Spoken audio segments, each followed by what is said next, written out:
Ison talon Antti ja Rannan Järvinen jutteli kahden kesken. Ison talon Antti ja Rannan Järvinen jutteli kahden kesken. Tapas sinä kauhavan ruma vallesmanni, niin minä näin sen komian lesken.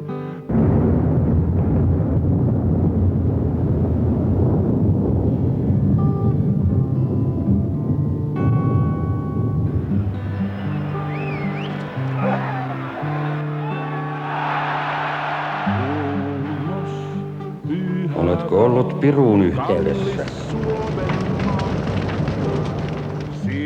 Vaan laki, ennen mua syntynyt, mun jälkeeni myös jää. Suojelemme, varjelemme. Minä syytän. Minä puolustan.